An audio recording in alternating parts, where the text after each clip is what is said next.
Alhamdulillahilladzi arsala rasulahu bil huda wa dinil haq liyudhhirahu 'ala ad-dini kullihi wa kafa billahi shahida. Asyhadu an la ilaha illallah wahdahu la syarikalah iqraran bihi wa tauhidan. Wa asyhadu anna Muhammadan 'abduhu wa rasuluhu wa sallama tasliman mazida. Allahumma anfa'na bima 'allamtana wa 'allimna ma yanfa'una wa zidna ilman. Subhanaka la ilma lana illa ma 'allamtana innaka antal alimul hakim. Ikhwani wa akhwati fiddin rahimani wa rahimakumullah. Ikhwan dan akhwat hadirin saudara-saudaraku yang dirahmati oleh Allah, alhamdulillah pada kesempatan yang baik ini kita bisa melanjutkan kembali kajian rutin kita ini masih dari kitab Riyadhus Shalihin dalam babul mansurat wal malah. Hadis yang ke 1827, yaitu wa anhu radhiyallahu anhu annahu sami'a Rasulullah sallallahu alaihi wasallam yaqul kanat imra'atani ma'ahuma ibnahuma ja'a dhi'bu fadhahaba bibni ihdahuma faqalat li sahibatiha innama dhahaba bibnik wa qalatil ukhra innama dhahaba bibnik fatahakama ila Dawud alaihi salam wa qada bihi lil kubra fa kharajata ala Sulaiman ibn Dawud alaihi salam fa akhbaratahu fa qala i'tuni bisikin ashukkuhu bainahuma fa qalat as-sughra la taf'al rahimakallah huwa ibnuha faqada bihi lis-sughra muttafaqun alaih. Hadis yang ke 1827, wa anhu ay an Abi Hurairah, hadis riwayat Abu Hurairah radhiyallahu anhu, dia menuturkan bahwa dia mendengar Rasulullah sallallahu alaihi wasallam bersabda, kanat imra'atani ma'ahuma ibnahuma, ada dua orang wanita yang bersama keduanya anak keduanya, yang bersama kedua wanita tersebut masing-masing anaknya. Ja'adhi'bu fadhahaba bibni ihdahuma, datanglah serigala, yang serigala itu menerkam anak salah satu dari keduanya. Salah satu dari kedua anak itu diterkam dan dimakan, dibawa. Faqalat li sahibatiha, maka salah seorang dari wanita itu mengatakan kepada temannya, innama dhahaba bibnik, serigala itu telah membawa anakmu. Wa qalatil ukhra, sedangkan yang lain mengatakan innama dhahaba bibnik, serigala itu telah pergi membawa anakmu. Jadi masing-masing menuduh yang dibawa itu adalah anaknya orang lain, bukan anaknya sendiri. Fatahakama ila Dawud alaihi salam, maka hanya kedua wanita tersebut berhukum kepada Nabi Dawud, meminta keputusan kepada Nabi Dawud. Faqada bihi lil kubra, maka Nabi Dawud menetapkan perkara anak itu diberikan kepada yang tua dari kedua wanita tersebut. Fakharajata ala Sulaiman ibn Dawud, maka keduanya pun keluar menemui Nabi Sulaiman bin Dawud alaihi salam. Fa akhbaratahu, keduanya memberitahukan kepada Nabi Dawud, kepada Nabi Sulaiman, apa yang mereka alami dan apa yang diputuskan oleh Nabi Dawud. Faqala, maka Nabi Sulaiman mengatakan, ituni bisikin, ambilkan oleh kalian pisau, asyukkuhu bainahuma, akan aku belah anak tersebut di antara keduanya. Aku belah menjadi dua, dibagi untuk masing-masing dari keduanya. Faqalatis sughra, maka wanita yang muda mengatakan, la taf'al, jangan engkau lakukan, rahimakallah, semoga Allah memberikan rahmat kepadamu. Huwa ibnuha, mending dia itu menjadi anaknya dia saja. faqada bihi lisughra, maka Nabi Sulaiman menetapkan, memutuskan perkara bahwa anak itu milik wanita yang muda tersebut. Muttafaqun alaih. Hadis ini disepakati oleh Bukhari dan Muslim. Ini kisahnya ma'ruf ya.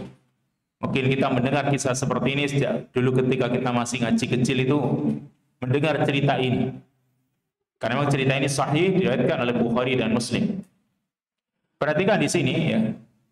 Biasanya seorang ibu itu mengenali anaknya sejak pertama kali lahir atau sejak pertama kali merawat. Ya, orang tua atau ibu kan mengenali begitu merawat, dikenali, diperhatikan semuanya kan, dari rambut bagian atas, kemudian dahinya, alisnya, semuanya kan dikenali.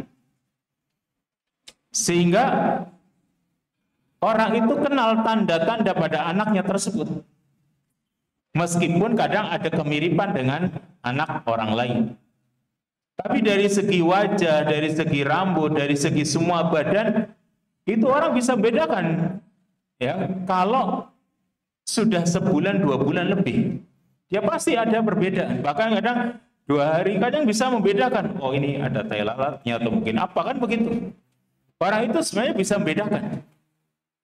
Tapi mengapa kok di sini keduanya tidak bisa membedakan? Mungkin, kata para ulama, mungkin ini mereka baru melahirkan.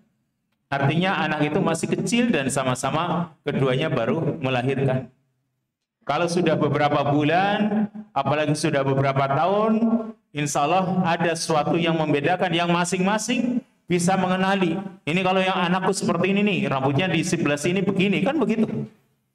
Dia akan mengetahui kakinya yang seperti ini, tangannya, kukunya, dan sebagainya. Dia akan kenali. Tapi ini mungkin, wallahu ta'ala alam, ya. Yang jelas mengapa mereka itu tidak mengenali anak masing-masing, mungkin karena baru melahirkan. Kalau sekarang mungkin pakai tes DNA barangkali kan. Baru lahir, andai kata nih, di rumah sakit kan mungkin keliru, bisa nggak? Bisa saja keliru. Tapi sekarang pakai tes DNA atau mungkin yang lain. Yang jelas, ketika keduanya ini kehilangan, salah satu dari keduanya itu kehilangan anak yang dimakan oleh serigala, mereka saling mengklaim. Yang satu bilang, ya, serigala itu membawa anakmu, ini anakku. Yang satunya juga sama, ini anakku, yang dimakan anakmu. Masing-masing mengklaim. Akhirnya dikatakan di sini keduanya pergi menemui Nabi Daud alaihi salam. Ya, menemui Nabi Daud alaihi salam sebagai hakim. Maka Nabi Daud menetapkan bahwa anak tersebut yang berhak memilikinya adalah wanita yang tua. Mungkin karena anak itu padanya, ya, anak itu ada pada yang tua. Karena dalam hukum Islam, yang justru Nabi Daud ini sebenarnya dalam hukum Islam dia yang berhak. Kenapa? Ada kaidah dalam hukum Islam itu al-bayyinatu 'alal mudda'i wal yaminu 'ala man ankar. Al-bayyinatu 'alal mudda'i, bukti bagi yang mengklaim, bagi yang menuduh. Jadi gini ya, anak itu tadi dipegang oleh yang tua, wanita yang tua. Sedangkan yang muda dia nggak ada anaknya. Ketika keduanya melaporkan kepada Nabi Daud, ini anak ada pada yang tua. Yang muda merasa, ya itu anak saya, kan begitu. Tapi dia mengklaim itu anak saya. Sedangkan dia nggak ada bukti, karena yang mudda'i di sini, yang mengklaim itu harus mendatangkan bukti. Buktimu apa? Kebetulan dia nggak ada bukti, ya.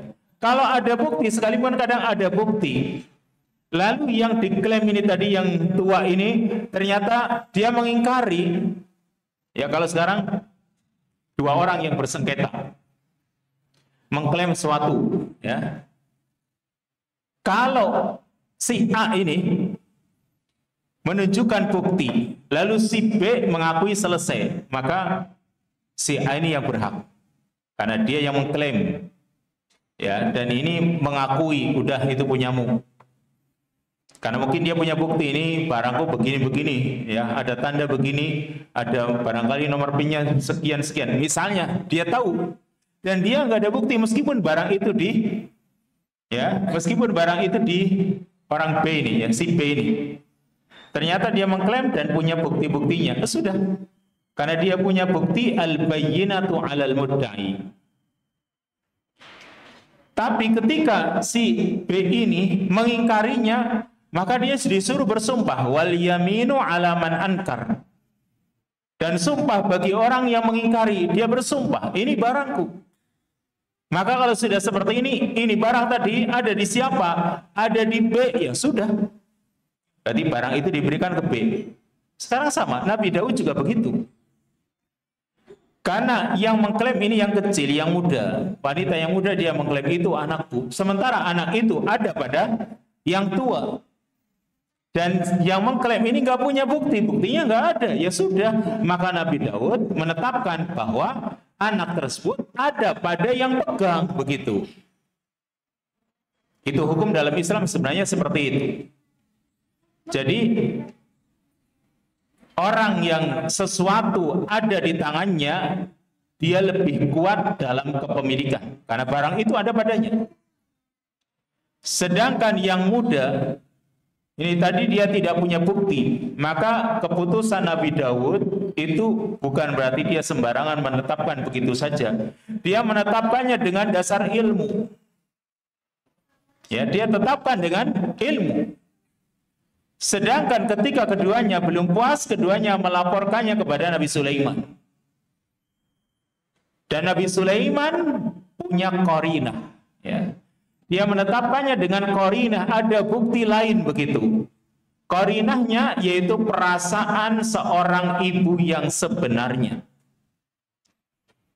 Yaitu bahwa yang namanya ibu, itu dia punya perasaan ketika mau dibelah, yang satu boleh saja lah, belah saja. Yang satu jangan, mending untuk dia. Nah, berarti ini seorang ibu yang sebenarnya dia punya perasaan. Maka akhirnya Nabi Sulaiman itu memberikannya kepada yang muda. Sehingga Allah Subhanahu wa taala mengatakan, "Fahamnaha Sulaiman." Maka kami berikan pemahaman kepada Nabi Sulaiman.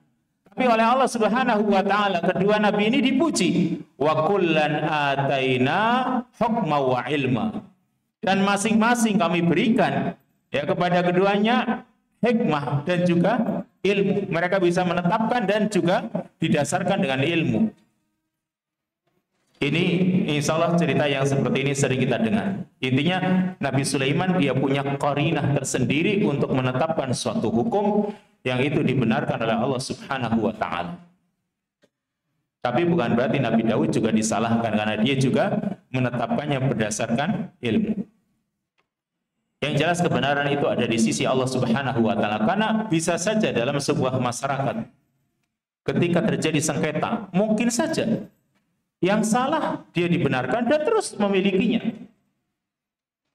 Ya, terus memilikinya. Seandainya Allah Subhanahu wa taala tidak menghukumnya di dunia, mungkin di akhirat, kan begitu. Misalnya dua orang bersengketa.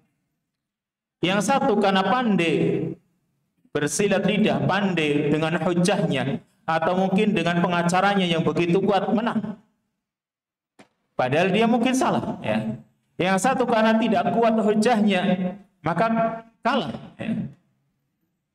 Lalu keduanya akhirnya hakim memutuskan sebagaimana yang dia ketahui dengan ilmunya. Dan mungkin keputusan itu terus berlanjut sampai keduanya meninggal dunia. Maka yang namanya manusia ketika memutuskan salah, yang jelas hakimnya itu sudah beristihad. Tapi yang melakukan kesalahan di sini, ya, itu nanti akan ada pengadilan di sisi Allah Subhanahu wa taala, yang pengadilan Allah itu tidak ada yang istilahnya tidak akan ada yang bisa keluar dari keadilannya Allah. Jadi ini ya, dalam hukum Islam, dalam urusan pengadilan ketika terjadi suatu perkara di antara kaum muslimin atau mungkin baina manusia, bukan cuma kaum muslimin saja. Kebenaran semuanya di tangan Allah Subhanahu wa taala. Cuma manusia suruh berusaha. Kalau bisa benar alhamdulillah. Tapi bagi seorang yang sudah menyadari dia salah, maka jangan sampai dia mengambil hak orang lain, karena itu dosanya besar di sisi Allah. Dan banyak sekali ancaman-ancamannya, ya. Kata Allah, wala ta'kulu amwalakum bainakum bil batil wa tudlu biha ilal hukam, dalam surat Al-Baqarah. Dan janganlah kalian memakan harta di antara kalian dengan cara yang batil. Wa tudlu biha ilal hukam, dan kalian mengajukannya kepada para hakim. Kalian ajukan perkara itu kepada hakim, tapi tujuannya untuk memakan harta orang lain dengan cara yang batil. Ancamannya berat di sisi Allah Subhanahu wa ta'ala. Kesimpulan dari hadis ini, pertama, al-fitnatu wal mauhibatu ni'matun minallah la tata'allaku bi kibari sinnin wala sigharihi. Bahwa kecerdasan dan bakat itu adalah nikmat dari Allah. Yang namanya kecerdasan dan bakat ini tidak berhubungan dengan usia. Baik orang itu usianya tua maupun muda. Karena kecerdasan Allah Subhanahu wa ta'ala berikan kepada masing-masing orang. Ya, kita menyadari ada orang yang cerdas, ada orang yang memang kecerdasannya kurang. Masing-masing itu pemberian dari Allah Subhanahu wa ta'ala. Dan kalau kita misalnya Allah Subhanahu wa ta'ala berikan kecerdasan yang kurang, ya insya Allah kalau kita ini mau bersungguh-sungguh, ada juga pahala tersendiri kalau kita itu mau berusaha.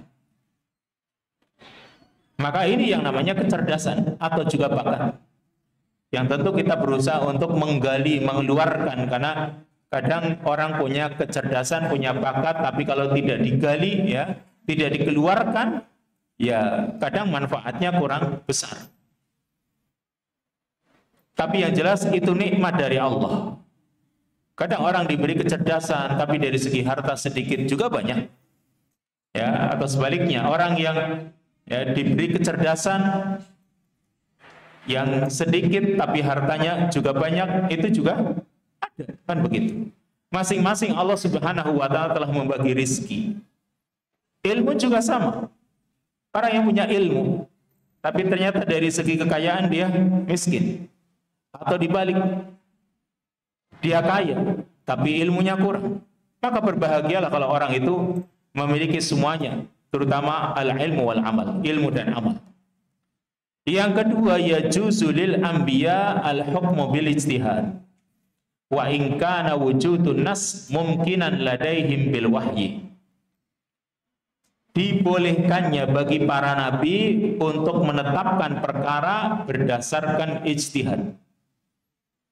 Ya, dibolehkan bagi para nabi menetapkan perkara itu dengan ijtihad mereka, usaha mencurahkan pikiran yang mereka miliki. Meskipun adanya nas dari Allah, mungkin saja ada, kan begitu, dengan cara Allah berikan wahyu.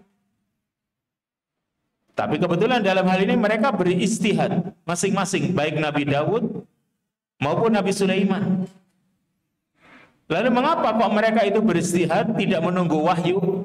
Ya. Kalau Rasul SAW itu banyak dalam perkara-perkara itu, ketika misalnya beliau ditanya ada urusan ini dan itu, beliau seringnya menunggu wahyu dari Allah Subhanahu wa ta'ala. Tapi juga kadang beliau beristihad. Misalnya urusan perang misalnya, ya. Maka beliau kadang mendapatkan wahyu dari Allah, misalnya mau perang Badar. Ketika hendak perang Badar, Nabi itu sudah menyampaikan kepada para sahabat, kita itu akan mendapatkan kemenangan. Immal air, ya, wa immal jais. Mungkin berupa air, pasukan unta yang akan kita dapatkan, atau kemenangan melawan pasukan Quraisy. Aku dijanjikan oleh Allah, berarti Allah sudah menjanjikan akan adanya kemenangan.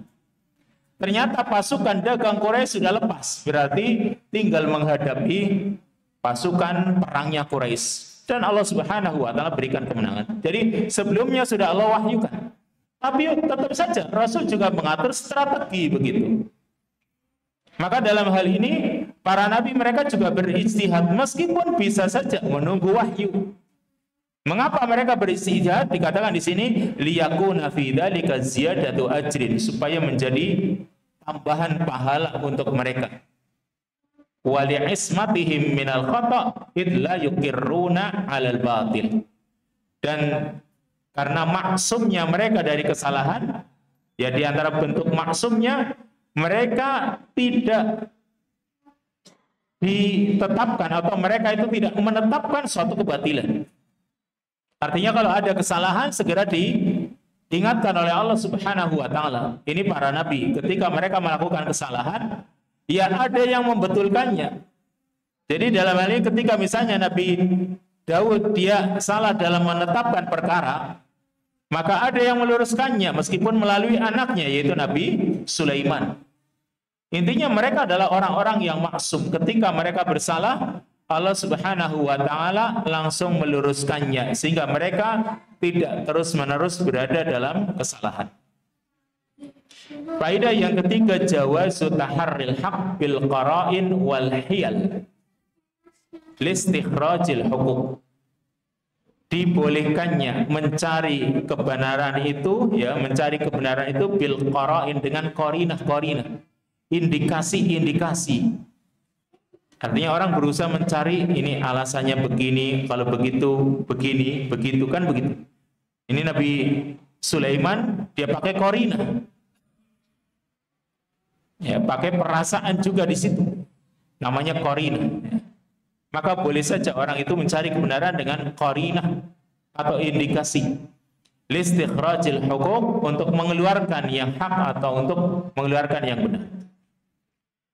Faedah yang terakhir, laisa fil hadisi dalilun ala naqdil ijtihad bil ijtihad. Di dalam hadis ini tidak ada dalil untuk membatalkan suatu ijtihad dengan ijtihad. Artinya yang namanya ijtihad, ya, diakui ini sebagai suatu ijtihad, tidak bisa dibatalkan dengan ijtihad yang lain. Kalau misalnya sama-sama ijtihad, kecuali kalau nas sudah ada ketetapan dari Allah, ya sudah. Andai kata orang berijtihad, lalu ada nas yang diterima, nas. Kalau sudah ada nas, maka orang tidak bisa berijtihad. Tapi ketika ijtihad tidak bisa dibatalkan dengan ijtihad. Jadi dalam hal ini bukan berarti ini sebagai dalil membatalkan ijtihad dengan ijtihad, karena Nabi Sulaiman alaihissalam dia tidak menyengaja untuk membatalkan hukum tersebut. Cuma dia berusaha mencari cara dengan kecerdasannya yang lembut, ya. Dia menampakkan dalam perkara tersebut, yaitu dia meminta diambilkan pisau untuk dibelah. Ternyata yang dia lakukan itu malah bisa menjadi suatu kebenaran. Atau perkara yang masih samar tadi bisa diungkap, ya, disingkap, sehingga masuk maksud dari atau tujuan untuk mencari kebenaran itu bisa didapatkan. Makanya kan jelas ketika yang muda dari dua wanita tersebut, ya, yang muda dia mengeluh kalau nanti dibelah, padahal itu anaknya, sedangkan yang tua malah senang. Wah, ini nggak punya perasaan. Maka Nabi Sulaiman alaihissalam bisa mencapai maksudnya dengan qarinah tersebut. Tapi dia tidak ada maksud untuk membatalkan ijtihad yang sudah dilakukan oleh ayahnya Nabi Daud alaihissalam. Hadis berikutnya, hadis yang ke-1828.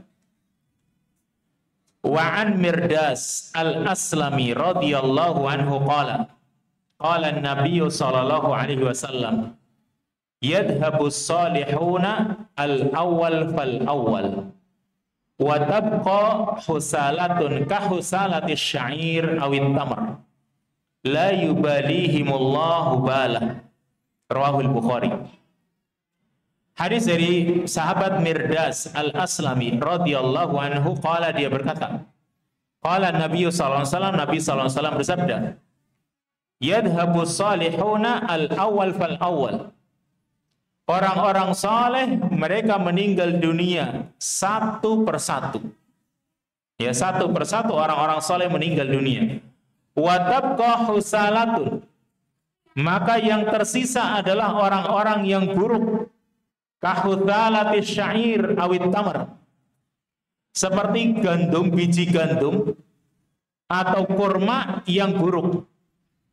La yubalihimullahu bala, yang Allah tidak memperdulikan mereka sama sekali. Hadis riwayat Al-Imam Al-Bukhari. Pertama, perawi hadisnya di sini mungkin jarang kita dengar, yaitu perawi yang bernama Mirdas Al-Aslami. Ya kan, kita jarang mendengar nama Mirdas. Mungkin kalau ya Mirdas, Yudas, ya, atau mungkin yang lain di antara para pengikutnya Nabi Isa, kan ada Yohanna, kemudian Mirdas, Yudas, dan lain sebagainya, itu para pengikutnya Nabi Isa, Barnabas, dan lain sebagainya. Itu mungkin barangkali dari kalangan mereka, tapi ternyata ada sahabat Nabi yang bernama Mirdas Al-Aslami. Ini termasuk sahabat yang mulia. Kenapa? Dia pernah ikut dalam perjanjian Bai'atur Ridwan dari Bani Aslam, ya. Dia pernah ikut Nabi SAW dalam Bai'atur Ridwan. Dan dalam riwayat Bukhari, ya, dia tidak punya riwayat hadis kecuali hanya hadis ini saja. Jadi dia tidak banyak meriwayatkan hadis, cuma hadisnya ini saja. Tapi dalam riwayat Bukhari, mungkin dalam riwayat para ulama yang lain ada. Tapi riwayat Al-Bukhari hanya hadis ini saja, riwayatnya Mirdas. Yaitu hadis yang menjelaskan sabda Nabi bahwa di antara atau salah satu tanda-tanda akhir zaman, yaitu kaum mukmin akan diwafatkan oleh Allah Subhanahu wa taala semuanya, dengan Allah kirimkan angin yang thayyib, angin yang baik. Ya, nanti menjelang akhir zaman Allah kirimkan angin yang sebenarnya angin itu angin yang baik. Dalam riwayat, angin itu akan masuk ke dalam tubuh seorang muslim, ya, setiap mukmin melalui bawah ketiaknya. Anginnya masuk melalui bawah ketiak. Dan ini bukan berarti masuk angin kerokan, bukan. Ya mungkin aja, berarti sebenarnya ada nggak sih penyakit masuk angin?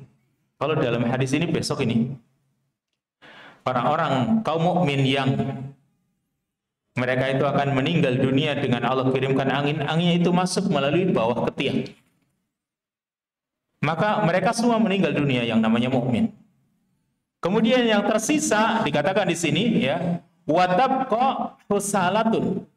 Yang tersisa itu husala, orang-orang yang buruk. Jadi mereka itu sejelek-jelek manusia. Yang digambarkan oleh Nabi SAW kahusalati syair awit tamar, seperti gandum, biji gandum atau kurma yang buruk. Jadi digambarkan ini orang-orang buruk ini seperti beesannya gandum dan kurma. Bayangkan, beesan ini besok yang ada setelah mukmin meninggal dunia. Ini kalian orang-orang beesan ini. Maksudnya gini, kalau misalnya padi, ya, kalau diayak gitu, yang bagus-bagus diambil semua, yang sisa tinggal apa? Yang gabu-gabu kan gitu. Dia itulah nanti keadaan manusia.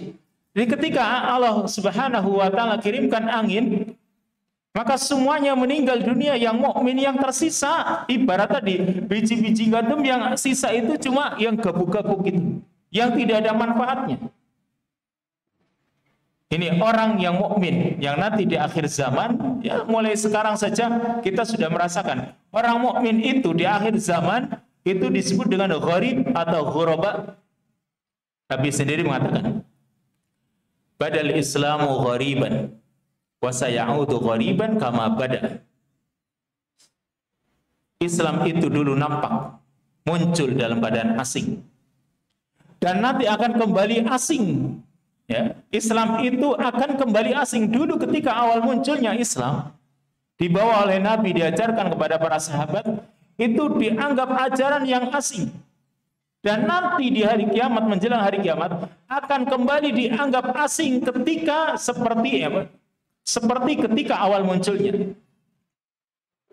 Ini yang namanya Islam. Nah, ketika sudah tidak ada orang yang saleh, maka pantas dunia ini juga sudah tidak layak lagi. Karena orang-orang yang saleh sudah tidak ada. Orang-orang saleh ini kan adalah termasuk al-jamaah. Siapa al-jamaah? Ketika Nabi SAW itu ditanya bahwa umat ini terpecah belah menjadi 73. Nah, satu berada 72 di neraka, satu selamat. Ketika ditanya siapa mereka wahai Rasul, al-jamaah. Al-jamaah itu siapa? Beliau menjawab dalam dua riwayat, alladzina yasluhuna hina fasadan nas. Yaitu orang-orang yang saleh di saat manusia itu sudah pada rusak. Atau riwayat yang lain, alladzina yufsiduna ma afsadan nas. Yaitu orang-orang yang mau memperbaiki sesuatu yang telah dirusak oleh manusia. Jadi mereka ini al-jamaah, yaitu orang-orang yang di saat manusia itu sudah rusak, mereka berusaha menjadi orang-orang yang saleh. Makanya mereka dianggap asing begitu. Maka Allah Subhanahu wa taala ketika keadaan sudah rusak seperti itu, Allah Subhanahu wa taala sudah tidak menurunkan rahmatnya kepada mereka. Karena sudah, kata para ulama, sudah tidak ada lagi hubungan antara manusia dengan Khalik-nya, dengan pencipta, yaitu Allah Subhanahu wa taala. Maka kalau sekarang alhamdulillah masih ada orang-orang yang beriman, masih ada orang-orang yang beriman dan beramal saleh sehingga masih berhubungan dengan Allah. Besok itu sudah tidak ada hubungan antara manusia dengan Allah. Sampai lafaz Allah saja sudah tidak disebut. Apalagi zikir-zikir, apalagi yang lebih dari itu. Nggak ada hubungan antara manusia dengan Allah, ya sudah tinggal hancurnya dunia ini. Ini nanti keadaan menjelang hari kiamat. Kesimpulan dari hadis ini, pertama, mautu ahlil ilmi wassalah wal fadl min asyratis sa'ah. Kematiannya ahlul ilmi, orang-orang yang berilmu dan orang-orang yang saleh serta memiliki keutamaan, itu min asyratis sa'ah, termasuk tanda-tanda kiamat. Ya kalau mautul ulama, ya itu termasuk tanda kiamat, tapi tanda kiamat yang sughra. Yang kedua, al-haddu ala ta'assi bi ahlil khair wal falah wa tashabbuh bil kiram li alla yasira mimman khalafahum mimman la ya'ba'ullahu bihim. Hadis ini sebagai anjuran atau dorongan agar kita itu mengikuti orang-orang yang baik, orang-orang yang beruntung, dan kita juga berusaha menyerupai diri kita dengan mereka, dengan orang-orang yang mulia, supaya kita itu tidak termasuk orang yang bertentangan dengan mereka. Yang kalau sudah bertentangan, berseberangan dengan mereka, Allah sendiri tidak akan peduli. Ini ya, kita berusaha untuk meniru orang-orang yang saleh. Minimal itu ada kecintaan kita kepada mereka, kan? Karena Nabi mengatakan al-mar'u ma'aman ahab. Orang itu akan dikumpulkan bersama orang yang dia cintai. Tapi bagaimana supaya kita bisa mencintai orang-orang yang saleh? Ya kita pelajari biografi mereka, sejarah mereka, perjuangan mereka, sehingga akan muncul rasa cinta kita kepada mereka. Faedah yang ketiga, yang terakhir, la yabqa fi akhiriz zaman illa ahlul jahli mimman la ya'rifuna ma'rufan wa la yunkiruna munkaran wa alaihim taqumus sa'ah. Tidak akan tersisa di akhir zaman kecuali orang-orang yang bodoh, yang mereka tidak mengenali yang ma'ruf dan tidak pula mengingkari suatu kemungkaran.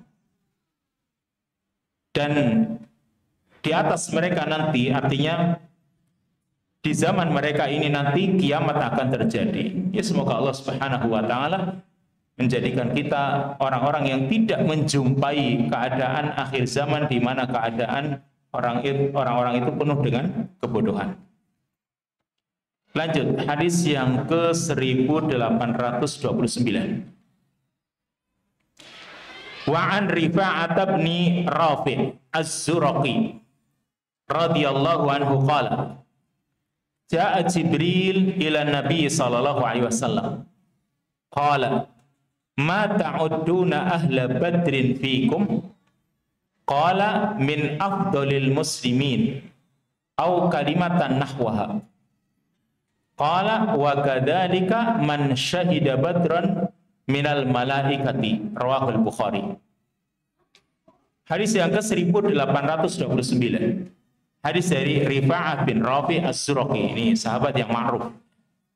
Radhiyallahu anhu, dia berkata, Ja'a Jibrilu ila Nabi sallallahu alaihi wasallam. Datang malaikat Jibril kepada Nabi sallallahu alaihi wasallam. Qala, maka malaikat Jibril bertanya,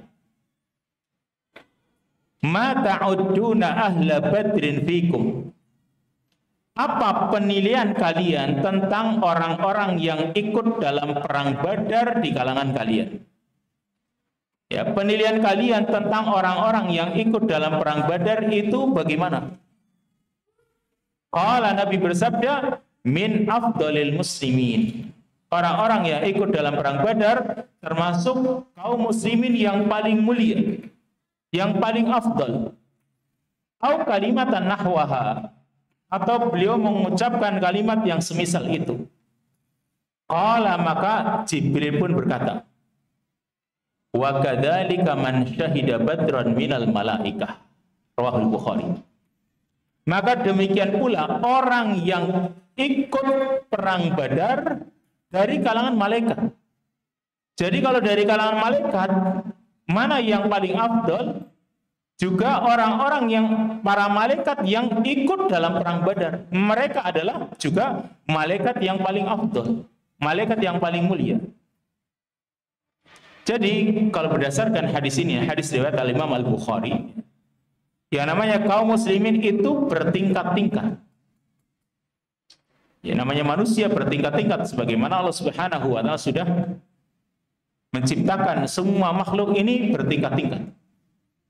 Maka kalau kita lihat dari kalangan umatnya Nabi sallallahu alaihi wasallam, manusia yang terbaik sesudah Nabi sallallahu alaihi wasallam itu bisa diklasifikasikan. Ya, yaitu mereka pertama khulafaur rasyidin. 4 khalifah rasyidin, Abu Bakar, Umar, Utsman, Ali. Ini tidak diragukan ya di kalangan para ulama, bahkan para ulama ijma'. Manusia terbaik sesudah Nabi sallallahu alaihi wasallam adalah 4 khulafaur rasyidin.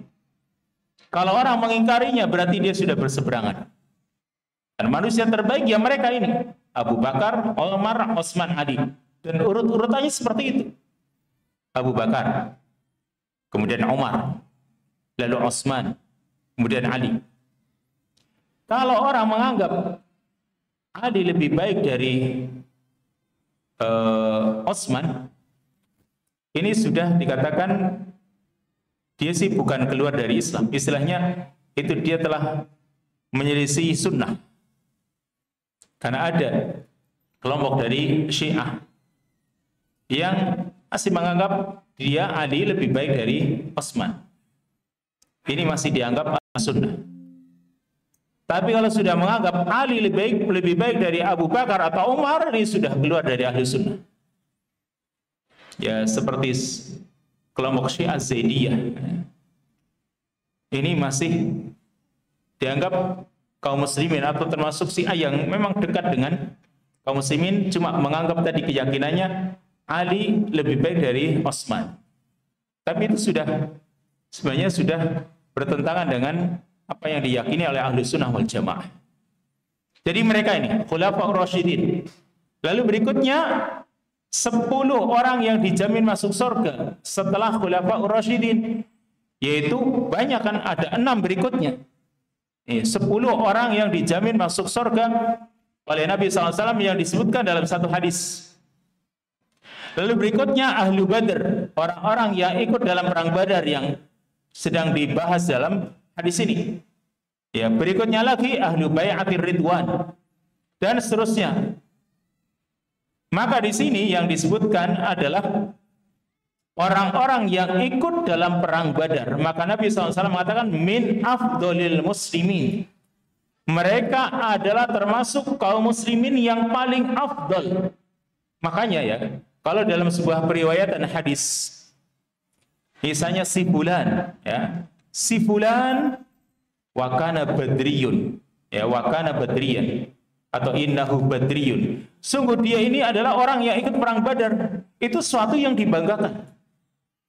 Karena Nabi SAW mengatakan lan yadkhulan nar rajulun syahida badrun. Tidak akan masuk surga orang yang pernah ikut dalam perang Badar. Mungkin ya kalau kita dulu, kalau saya hidup ya, ikut perang Badar apa ya? Belum tentu. Jangan berharap. Mungkin saja lari kan gitu ya. Ada perang aja lari lah. Karena memang jaminannya surga.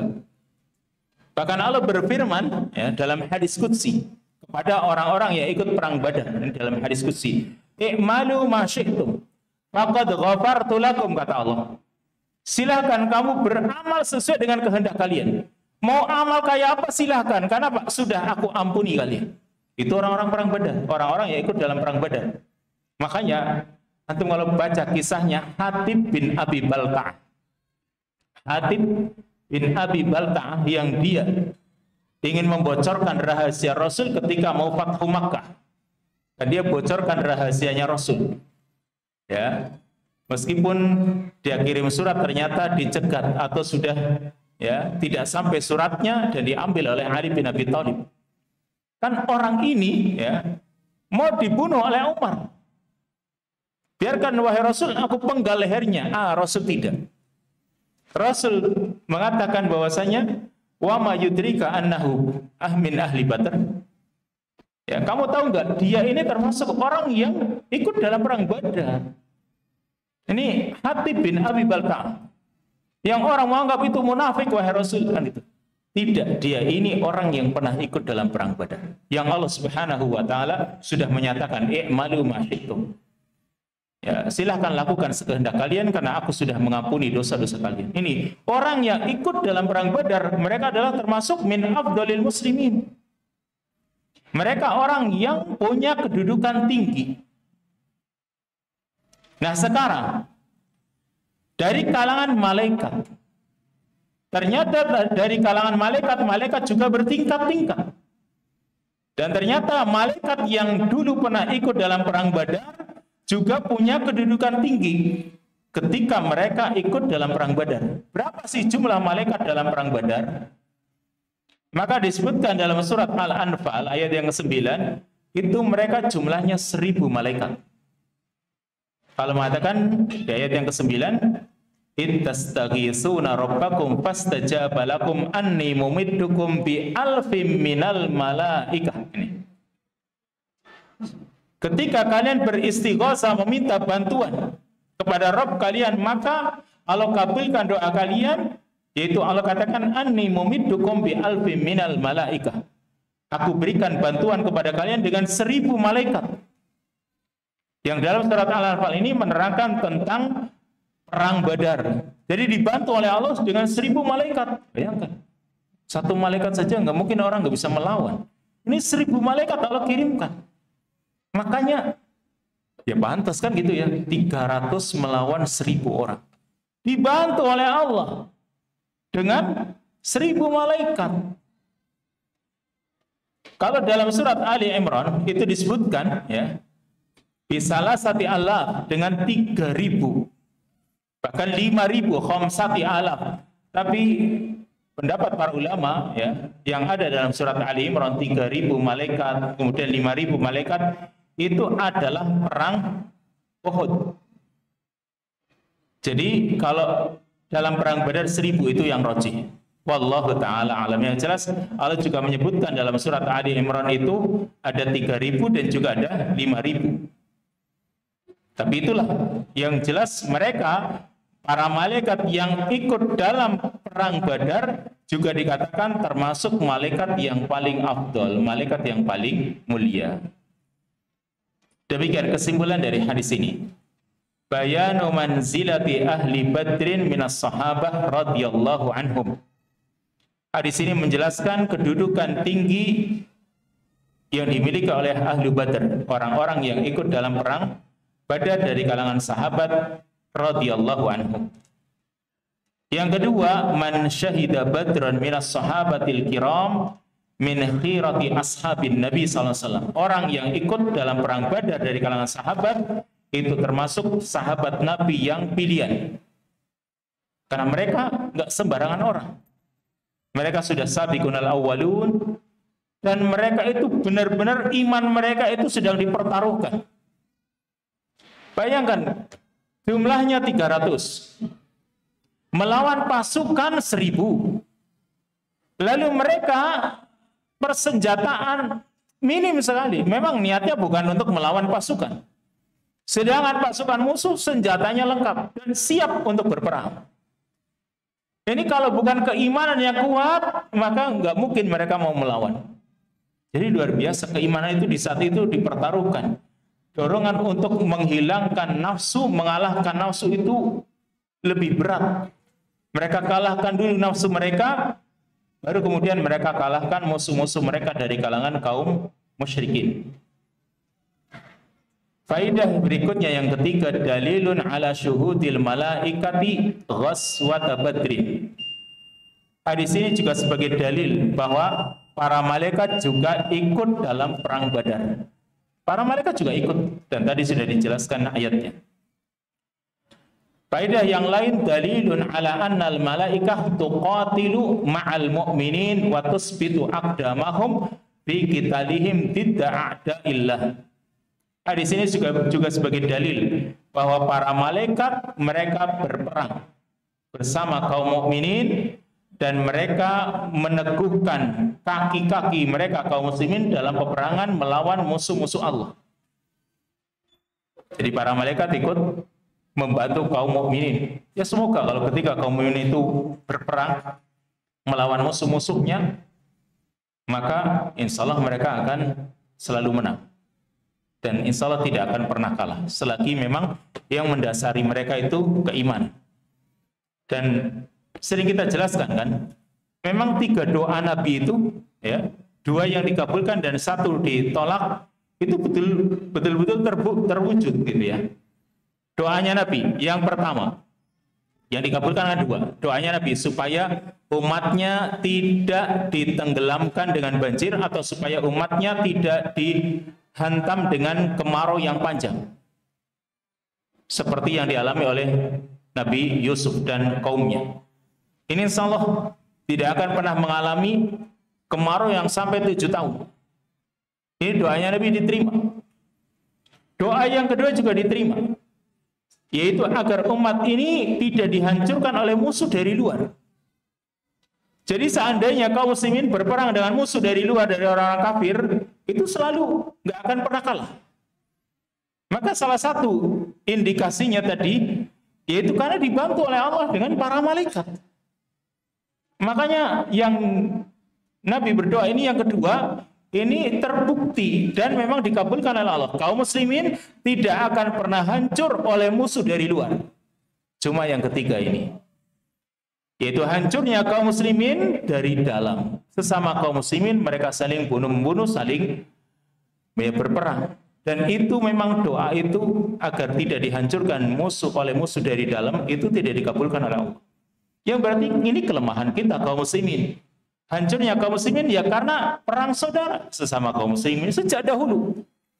Bahkan sejak para sahabat itu masih adanya perang Jamal atau perang Siffin. Ini sudah ada sesama kaum muslimin perang gitu. Kalau sudah perang kan lemah dan musuh senang. Kemudian yang ada di negara-negara yang di situ mayoritas kaum muslimin juga seperti itu keadaannya, diopok-opok, diadu domba. Ini yang terjadi. Maka itulah kelemahan kaum muslimin. Dan yang terakhir, faedah yang terakhir, bayan ahammiyati ghazwati Badr lima kana fiha min nusratin lil islami wal muslimin fi bidayati da'watil islamiyah. Hadis ini menjelaskan pentingnya perang Badar. Karena di dalam perang Badar itu terdapat nusrah, adanya pertolongan bagi Islam dan kaum muslimin. Makanya perang Badar itu selalu dikenal. Itu adalah kemenangan besar itu. Kalau dalam sejarah selalu disebut perang Badar. Itu perang pertama, betul-betul perang dengan fisik, di mana kaum muslimin bisa menang melawan musuhnya. Dan itu menjadikan musuh pun mulai memperhitungkan. Tadinya Nabi dan para sahabat itu tidak dianggap punya kekuatan. Begitu mereka menang, udah semua musuh itu mulai memperhitungkan, oh ini ternyata Islam ini tidak bisa dianggap remeh. Punya kekuatan yang besar. Satu lagi, hadis yang ke-1830, hadis yang pendek. Yaitu wa Ibnu Umar radhiyallahu anhu qala qala Rasulullah sallallahu alaihi wasallam, idza anzalallahu ta'ala fi qaumin adaban asabal adabu man kana fihim summa bu'isu ala a'malihim, muttafaqun alaih. Hadis dari sahabat Ibnu Umar radhiyallahu anhu, dia berkata, Rasulullah sallallahu alaihi wasallam bersabda, idza anzalallahu ta'ala fi qaumin adaban, ketika Allah taala menurunkan suatu adab kepada kaum, asabal adabu man kana fihim, maka adab itu menimpa orang-orang yang ada di kalangan mereka. Ya, orang-orang yang di tengah mereka itu kena juga. Summa bu'ithu ala a'malihim, kemudian mereka nanti dibangkitkan di hari kiamat berdasarkan amalan mereka masing-masing. Muttafaqun alaih, hadis ini disepakati oleh Bukhari dan Muslim. Jadi Allah Subhanahu wa taala itu sebenarnya sudah memperingatkan kita.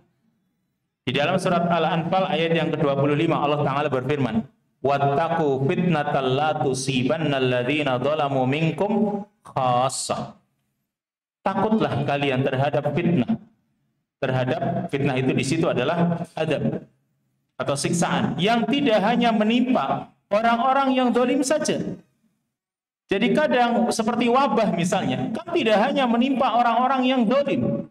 Mereka yang tidak zalim juga kena. Yang ini pernah dialami oleh pasukannya Abroha. Abroha ketika menyerang Ka'bah, ketika mereka berada di daerah Baida, Baida itu tanah yang lapang, maka semuanya mati. Allah kirimkan batu yang dibawa oleh tair, oleh burung, yaitu tairan ababil, ya. Burung yang berbondong-bondong bawakan batu kepada mereka dan hancur mereka semua. Yang Allah mengatakan yukhsifu bi awwalihim wa akhirihim. Mereka semuanya dibenamkan dari yang awal sampai yang akhir. Allah hancurkan semua. Padahal orang-orang semua itu dalam pasukan itu kan tidak semua punya niat menghancurkan Ka'bah. Sampai Nabi menyebutkan di antara mereka ada orang yang cuma jualan. Ibarat ketika itu maksiat kan ya, karena ingin mau menghancurkan Ka'bah. Kan ada orang rame jualan cilok lah kan gitu, atau mungkin yang lain gitu. Oh jualan es, laku ini. Berarti mereka ini ya tidak ada niat untuk menghancurkan Ka'bah. Tapi karena rame, seperti antum lah. Lihat ada iring-iringan, jaran kepang, jarang joget atau apa. Kan mungkin tidak ada niat. Ada yang lagi jalan, dia kebles, nggak bisa jalan dia. Aduh, ini ada iring-iringan. Terus gimana? Kalau lagi pas ada iring-iringan, Allah timpakan adab. Kita di dalam itu misalnya, nanti kan dibangkitkan Allah sesuai dengan niat kita. Niat kita seneng kalau ada iringan joget-joget, berarti mendukung ini. Saya sebenarnya nggak mendukung, tapi kejebak ini gimana kan itu. Jadi saya tutup, itu mending. Berarti dia memang mengingkari, saya nggak suka ini, begini. Tutup semuanya kan gitu ya. Tapi kan ada yang, lumayan ini, kejebak malah bisa nonton ini, berarti ini mendukung. Nah, seperti itu niatnya orang itu ketika ada suatu kemaksiatan, niatnya apa? Makanya summa bu'isu ala a'malihim. Nanti mereka akan dibangkitkan sesuai dengan niat mereka atau amalan mereka masing-masing. Demikian kesimpulan dari hadis ini. Sebenarnya panjang penjelasannya, tapi kesimpulannya tahdzirun akidun wa takhwifun 'azimun liman sakata 'anil amri bil ma'rufi wan nahyi 'anil munkar. Hadis ini peringatan yang sangat ditekankan dan ancaman yang besar bagi orang yang diam, ya, dia diam untuk beramar ma'ruf nahi munkar. Kalau diam, maka dia tidak punya hujah nanti di sisi Allah. orang yang mau beramar ma'ruf nahi munkar insya Allah akan diselamatkan oleh Allah. Yang kedua, an-nahyu an mujalasati ahli dzulmi wal ma'asi wal fusuq. Larangan duduk-duduk bersama orang-orang yang zalim dan juga orang-orang yang bermaksiat serta orang-orang yang fasik. Karena bisa saja dia cuma duduk ternyata senang lalu mendukung atau minimal enggak mengingkari. Nah, itu kan bahaya. Yang terakhir, al-adabu fid dunya ya'ummul kafir wal mu'min as-sakit 'anil haq. Adab di dunia itu akan merata mengena orang kafir dan orang mukmin yang diam. Dia tidak mau mengingkari suatu kemungkaran tersebut. Maka beda dengan kisah Ashabus Sabti kan? Dalam kisah Ashabus Sabti yang Allah Subhanahu wa taala jadikan mereka kera-kera atau monyet-monyet setelah mereka dilarang untuk mencari ikan di hari Sabtu. Maka ada di antara mereka yang Allah selamatkan. Allah sebutkan dalam surat Al-A'raf ayat 165. Ya, anjaynal ladzina yanhauna 'anis su' wa akhadnal ladzina zalamu bi'adzabin ba'is. Kami selamatkan orang-orang yang mencegah dari kejelekan dan kami timpakan adab kepada orang-orang yang zalim. Nah, sedangkan orang-orang yang diam Allah Subhanahu wa taala juga diam. Cuma nanti dibangkitkan akan ditanya niat mereka masing-masing itu apa. Wallahu taala alam bissawab. Insyaallah hadis berikutnya kita baca pada kesempatan yang akan datang bismillah taala. Wassallallahu wasallam ala nabiyina Muhammad wa ala alihi wa sahbihi ajmain. Subhanakallahumma wa bihamdika asyhadu an la ilaha illa anta astaghfiruka wa atubu ilaik. Wassalamualaikum warahmatullahi wabarakatuh.